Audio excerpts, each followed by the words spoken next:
One of the first questions that always comes up with the conversation around Nei Gong is, what's the difference between Nei Gong and Qigong? And the first thing that's worth, I guess, considering is the term Qigong was invented in 1947, 49, depending on who you talk to. And that doesn't disparage it in some way. It's just sort of a new idea of describing the practices that have been a part of Chinese culture for thousands of years, mostly in the context of healing, longevity, vitality, breathing, just based on when that term came into use. It also has a little bit of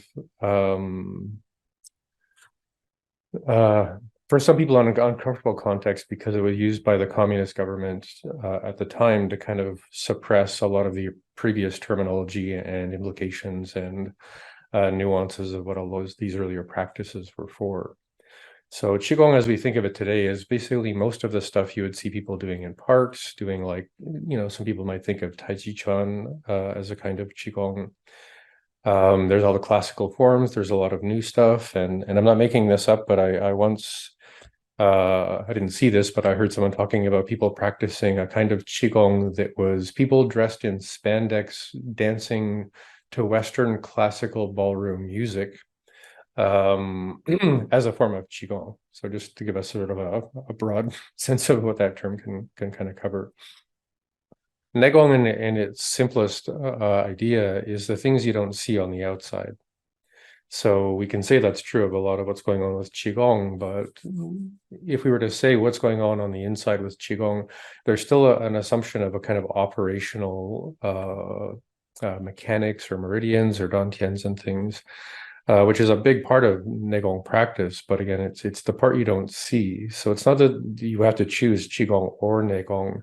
It's that we want to recognize that when we're doing things that you could imitate and kind of pick up from a videotape or from someone who may not even speak the language that you're familiar with, that would be the stuff that would kind of fit under the umbrella of Qigong. And the stuff that you would really need some in-depth communication with would be the stuff we would qualify as Nei Gong. Now, there's a lot more to it than that, and we're going to obviously get into that for the next little while.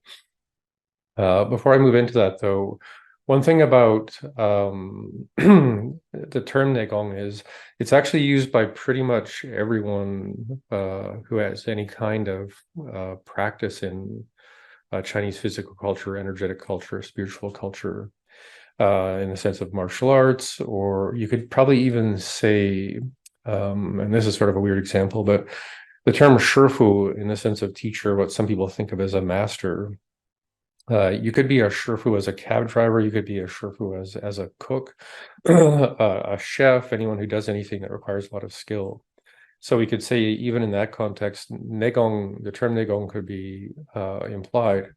And I would invite anyone who likes to chop up your food as you're chopping up garlic the next time you do it. See if you can do it by moving your center and creating little spirals through your body and seeing how much momentum and kind of free flow you could play with in that context. And you could say, well, that's sort of the Nei Gong of chopping garlic, is the stuff you don't really see that makes you better at doing that. So that's sort of the sense of what we think of that term Nei Gong historically, although nowadays it's almost always used to describe the transition from external practice to internal practice, from movement, standing or seated or lying down, to stillness, standing or seated, lying down.